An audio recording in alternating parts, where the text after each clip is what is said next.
हाँ, चलो शुरू। काकी।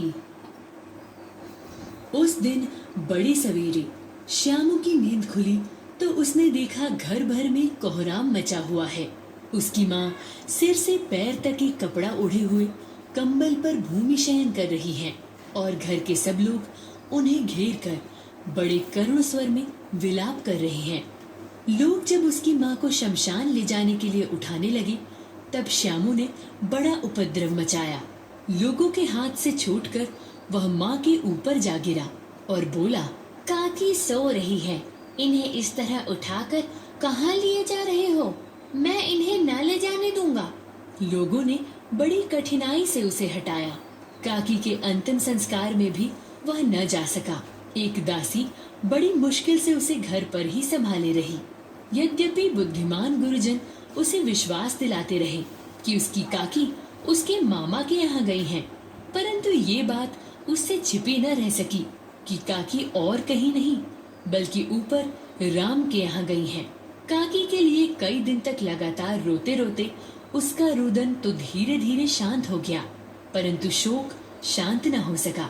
वह प्रायः अकेला बैठा बैठा शून्य मन से आकाश की ओर ताका करता। एक दिन उसने ऊपर एक पतंग उड़ती हुई देखी। न जाने क्या सोचकर उसका हृदय एकदम खिल उठा। पिता के पास जाकर बोला, काका मुझे एक पतंग मंगा दो, अभी मंगा दो। पत्नी की मृत्यु के बाद से विश्वेश्वर बहुत अनमने से रहते थे। अच्छा मंगा दूंगा, कहकर वे उदास भाव से कहीं चले गए।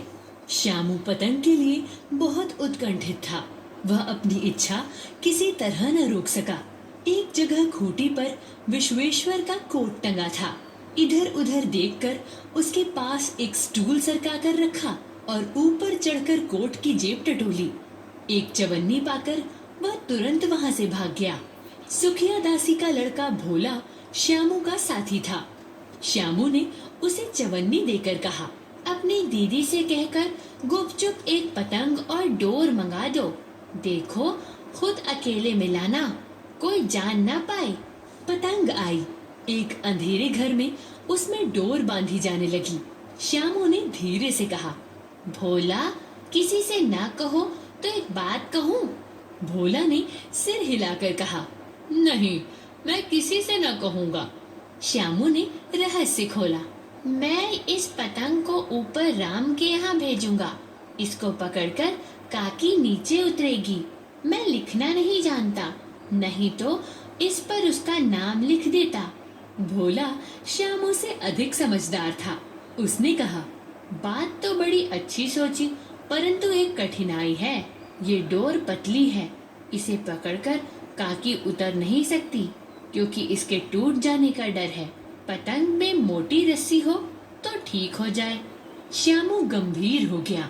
मतलब ये बात लाख रुपए की सुझाई गई, परंतु कठिनाई ये थी कि मोटी रस्सी कैसे मंगाई जाए।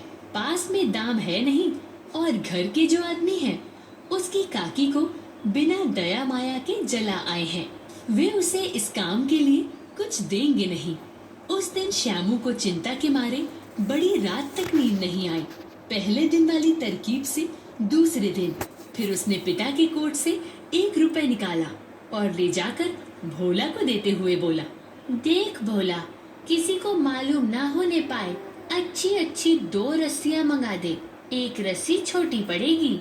जवाहिर भैया से मैं एक कागज पर काकी लिखवा लूंगा। नाम लिखा रहेगा तो पतंग ठीक उन्हीं के पास पहुंच जाएगी। 2 घंटे बाद प्रफुल्ल मन से श्यामू और भोला अंधेरी कोठी में बैठे पतंग में रस्सी बांध रहे थे।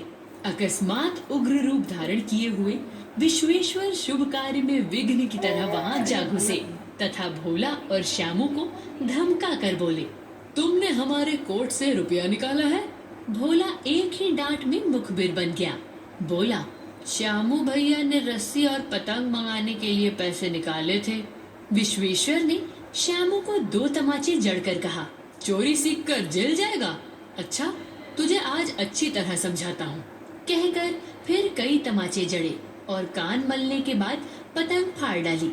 अब रस्सियों की ओर देखकर पूछा, ये किसने मंगाई? भोला ने कहा, इन्होंने मंगाई थी। कहते थे इससे पतंग टांग कर काकी को राम के यहाँ से नीचे उतारेंगे।